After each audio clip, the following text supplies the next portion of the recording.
बिस्मिल्लाहिर्रहमानिर्रहीम। अस्सलाम वालेकुम डियर स्टूडेंट्स। आज के हमारे इस लेक्चर में हमने चैप्टर 4 बायोलॉजी 9 क्लास का सेल्स इन टिश्यूज वाले चैप्टर में से हमारे पास एक नया टर्म आया है। टर्म क्या है? Connective tissue. इसको अब हमने आसान अल्फाज में सीखना है और समझना है।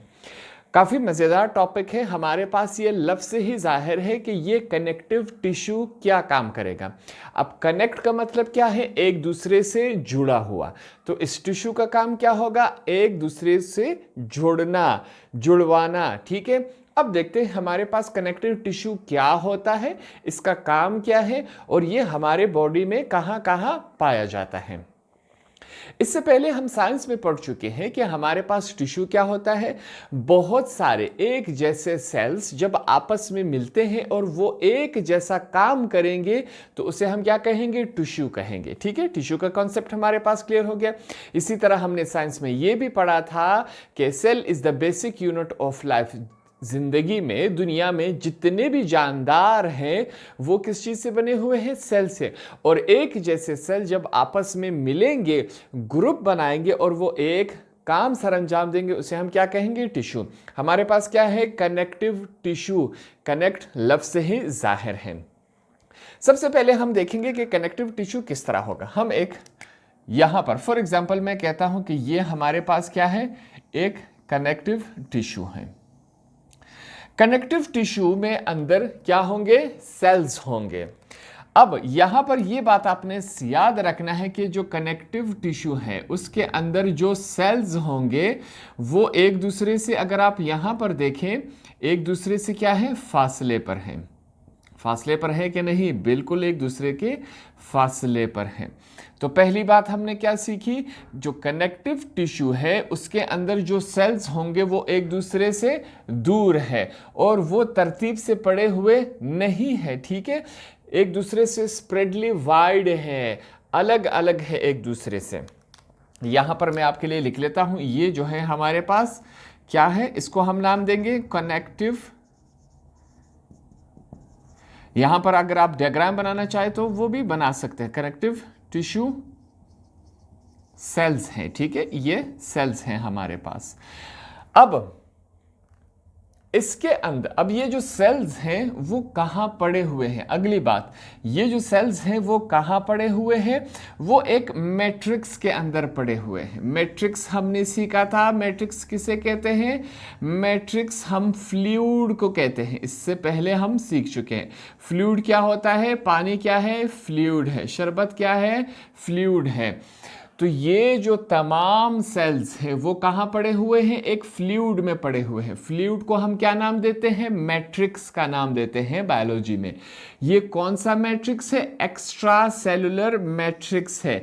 एक्स्ट्रा मीन्स ज्यादा नहीं, एक्स्ट्रा यहां पर सेल से बाहर। अब ये जो फ्लूइड है वो सेल्स के अंदर नहीं है, वो क्या है? सेल से बाहर है। इस वजह से हम क्या कहेंगे कि एक्स्ट्रा सेलुलर। सेल से बाहर जो भी है फ्लूइड है, इसे हम क्या कहते हैं? एक्स्ट्रा सेलुलर मैट्रिक्स के अंदर ये जो हमारे पास सेल्स पड़े हुए हैं कनेक्टिव टिश्यू के, यहां तक बात क्लियर हो गई। हल्का सा हमने टच दे दिया कि हमारे पास कनेक्टिव टिश्यू किस तरह का होता है। अब अगली बात क्या है? कनेक्टिव टिश्यू का काम क्या है, उसके फंक्शन क्या है? पहला तो वो नाम से जाहिर है हमारे पास, इसका क्या है? कनेक्टिंग फंक्शन है, एक दूसरे को आपस में जोड़े रखना। दूसरा क्या है? ये सपोर्ट करता है। तीसरा क्या है? मूवमेंट में हेल्प करता है। चौथा क्या है? प्रोटेक्शन करता है। और लास्ट में हमारे पास क्या हुआ? ये हमारे पास एनर्जी भी देता है हमारे बॉडी को। तो ये क्या हुए? इसके काम हुए। जब हम कनेक्टिव टिश्यू के टाइप्स पढ़ेंगे तो ये तमाम इसके काम हमें समझ आ जाएंगे कि कौन सा टिश्यू कौन सा काम करता है। सिंपल सी बात। हमारे पास कनेक्टिव टिश्यू हमारे बॉडी में कहां कहां मौजूद होता है। सबसे पहले हम करेंगे कि ये जो ब्लड होता है, इंसान के अंदर जो खून होता है वो एक कनेक्टिव, उसके अंदर क्या होता है? कनेक्टिव टिश्यू मौजूद होता है। अब वो ब्लड क्या काम करता है? ब्लड जाके हमारे स्टमक से खुराक ले लेता है और हमारे बॉडी में जहां जहां जरूरत होगी ब्लड के जरिए, खून के जरिए वो खुराक वहां पर पहुंचा देता है। पहली बात, ब्लड ये काम करता है। दूसरा हमारे पास ब्लड जो होता है हमारे लंग से ऑक्सीजन लेके हमारी पूरी बॉडी तक पहुंचाता है कि नहीं? तो ये क्या काम कर रहा है? कनेक्ट कर रहा है, एक ऑर्गन को दूसरे ऑर्गन के साथ कनेक्ट कर रहा है। हो रहा है इसी तरह? बिल्कुल हो रहा है। दूसरा हमारे पास क्या है? बोन्स के अंदर भी क्या है? कनेक्टिव टिश्यूज है। अब बोन्स के एग्जाम्पल, हड्डियों के एग्जाम्पल हम कैसे देंगे? हमारे पूरे बॉडी में क्या है? बोन्स हैं, जिसे हम क्या कहते हैं? स्केलेटन कहते हैं, ढांचा कहते हैं। अब ये बोन्स हमें क्या दे रहे हैं? सपोर्ट दे रही कि नहीं? मैं यूं खड़ा हूं तो मेरी बॉडी को सपोर्ट कौन दे रहा है? बोन्स दे रहा है। बोन्स के अंदर क्या है? कनेक्टिव टिश्यू है। कनेक्टिव टिश्यू का काम क्या होता है? एक दूसरे से जोड़े रखना। इसी तरह है कि नहीं? बिल्कुल। आगे चलते हैं। कार्टिलेज के अंदर कनेक्टिव टिश्यू मौजूद होता है। अब कार्टिलेज हमारी बॉडी में कहाँ मौजूद होता है? हमारे ये जो कान है इसके अंदर क्या है? कार्टिलेज है। हमारा जो नाक है, नाक के अंदर क्या है? कार्टिलेज है। हमारी ये जो गले में है यहाँ पर क्या मौजूद है? कार्टिलेज। सांस की नाली में क्या मौजूद है? कार्टिलेज मौजूद है। अब कार्टिलेज जो है हमारे पास हमारे बॉडी को एक तो सपोर्ट करता है, दूसरा मूवमेंट में, हरकत में क्या करता है? ये हेल्प करता है। सिंपल सी बात है। तीसरा हम देखते हैं कि कनेक्टिव टिश्यू कहां पर मौजूद होता है? एडिपोज टिश्यूज में मौजूद होता है। अब एडिपोज टिश्यूज क्या होते हैं? फैट, चर्बी। ठीक है, चर्बी कहां कहां मौजूद होती है? हमारे हर ऑर्गन के ऊपर चर्बी यूं मौजूद होती है, इसके ऊपर लपेटी होती हैं। अब जैसे कि हम जैसे ही एग्जाम्पल लेंगे, ईद के दिनों में हम बकरा ज़िबा करते हैं। बकरे के पेट को जैसे ही हम काटते हैं तो वहां से चर्बी निकल आती है। वो चर्बी उसके पेट के ऊपर होती है, उसके किडनीज के ऊपर होती है, उसके इंटेस्टाइन के ऊपर होती है। वाइट गोश्त होता है, वो चर्बी होती है कि नहीं होती? इसी तरह इंसानों के ऊपर भी और जानदारों के ऊपर भी ये जो हमारे पास एडिपोज टिश्यूज है, चर्बी की शक्ल में हर ऑर्गन के ऊपर यूं लिपटी होती है। ठीक है, अब ये क्या काम करती है? पहला तो ये है कि ये इस ऑर्गन को अपने उसी जगह पर रोके रखा हुआ है, वो अपनी जगह से हिल नहीं सकता वो ऑर्गन। दूसरा काम क्या करता है कि वो उस ऑर्गन को बचाता है। तीसरा काम क्या करता है? वो उस ऑर्गन को हीट, गर्म रखने की कोशिश करता है। ठीक है, तो हमारे पास प्रोटेक्शन का काम कर रहा है, प्रोटेक्ट भी कर रहा है। दूसरा, यहां पर हमारे पास कनेक्टिव टिश्यू कहां पर मौजूद होते हैं? टेंडन्स में मौजूद होते हैं। अब टेंडन्स के एग्जांपल कैसे देंगे? हमारा अगर आप यूं हाथ करें तो यहां पर आपका क्या बनेगा? मसल्स बनेंगे। अब ये जो मसल्स हैं वो बोन्स के साथ, हड्डियों के साथ क्या हुए हैं? टाइटली पैक्ड है, उसके साथ लगे हुए हैं। किसके बदौलत लगे हुए हैं? कनेक्टिव टिश्यू के बदौलत लगे हुए। ऐसा नहीं है कि हम इस मसल को यूं खींच सकते हैं वो हड्डियों से अलग हो जाएगा, ऐसा बिल्कुल नहीं है। ये जो मसल्स है हड्डियों के साथ चिपके हुए हैं। किसके बदौलत? कनेक्टिव टिश्यू के बदौलत। लेगामेंट्स, कनेक्टिव टिश्यू कहां मौजूद होते हैं? लेगामेंट्स में मौजूद होते हैं।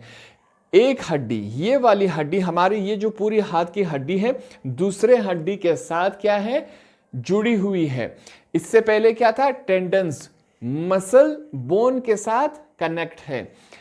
लेगामेंट्स क्या काम करता है? बोन टू बोन कनेक्ट है हमारे पास। अब ये वाला बोन जो है वो इसके साथ कनेक्ट है। किसके बदौलत? कनेक्टिव टिश्यू के बदौलत। यहां पर हमने इसको आसान अल्फाज में सीखा कि हमारे पास ये जो कनेक्टिव टिश्यू होते हैं, पहले तो इसका हमने एग्जाम्पल लिया कि कनेक्टिव टिश्यू के अंदर जो सेल्स होते हैं वो वाइडली स्प्रेड होते हैं, एक दूसरे से स्प्रेड होते हैं, अलग अलग होते हैं। ये जो सेल्स जहां पर पड़े हुए हैं वहां पर फ्लूइड है। उस फ्लूइड को क्या कहते हैं? मैट्रिक्स कहते हैं हम बायोलॉजी में। इस फ्लूइड का पूरा नाम क्या है? एक्स्ट्रा सेलुलर मैट्रिक्स हम कहते हैं। एक्स्ट्रा सेलुलर मैट्रिक्स क्यों कहते हैं? क्योंकि ये सेल से बाहर पड़ा हुआ है। तो ये सेल्स हैं हमारे पास, इसके बाहर फ्लूइड्स है, उस फ्लूइड को क्या कहेंगे? एक्स्ट्रा सेलुलर मैट्रिक्स कहेंगे। कनेक्टिव टिश्यू के काम क्या होते हैं? सबसे पहले नाम से ही जाहिर है, कनेक्ट करना, एक दूसरे से जोड़े रखना, सपोर्ट करता है, मूवमेंट में हेल्प करता है, प्रोटेक्शन करता है, एनर्जी करता है। ठीक है, एनर्जी देता है।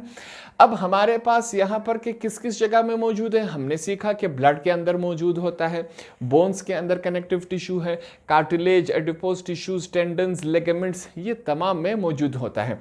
हमने यहाँ पर पढ़े कि किस किस जगह पर कनेक्टिव टिश्यू मौजूद है, साथ में हमने फंक्शन के साथ देखा जो जो हमारे पास जहाँ जहाँ मौजूद है वो यहाँ पर वो काम हमने यहाँ पर बता दिए।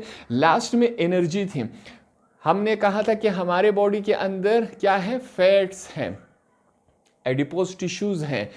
अगर हम कुछ ना खाए तो हमारी बॉडी जो है वो एनर्जी कहाँ से बनाएगी, इन फैट्स को इस्तेमाल करेगी, चर्बी को इस्तेमाल करेगी। ठीक है, वहाँ से वो क्या लेगी, एनर्जी लेगी। तो ये हमने हल्का सा टच दे दिया कनेक्टिव टिश्यू को। यहाँ पर हमने आपने पहली दफ़ा सीखा, ज़्यादा डिटेल में हम इसके नहीं जा रहे, क्योंकि अगर हम इसके ज़्यादा डिटेल में जाए तो आपको बेसिक कॉन्सेप्ट इसका समझ नहीं आएगा। तो हमने कनेक्टिव टिश्यू को आसान अल्फाज में समझ लिया, नाम से ही जाहिर है कनेक्टिव टिश्यू आपस में जोड़े रखना, ये हमारी बॉडी में टिश्यू ये काम करता है। डेफिनेशन में हम लिखेंगे connective tissue is a group of cells which are quite widely spread. हमने सीखा था डायग्राम के जरिए भी कि कनेक्टिव टिश्यू में क्या है, उनकी जो सेल्स हैं वो आपस में स्प्रेड है, एक दूसरे से क्या है, दूर है। इसके लिए यहां पर हमने क्या लिखा, वाइडली स्प्रेड है, एक दूसरे से दूर दूर है। It's chief function is to bind and connect together. इसका सबसे बड़ा काम क्या है कनेक्टिव टिश्यू का, कनेक्ट टुगेदर, एक दूसरे से जोड़े रखना, कनेक्ट रखना other tissue of the body. बकाया हमारी बॉडी में जितने भी टिश्यूज हैं उनके साथ कनेक्ट रख के रखना, ये क्या है कनेक्टिव टिश्यू का सबसे बड़ा काम, जिसे हम चीफ फंक्शन भी कहते हैं। तो हमने इस वाले टॉपिक को आसान अल्फाज में सीख लिया। होप आपको ये समझ आ गया होगा।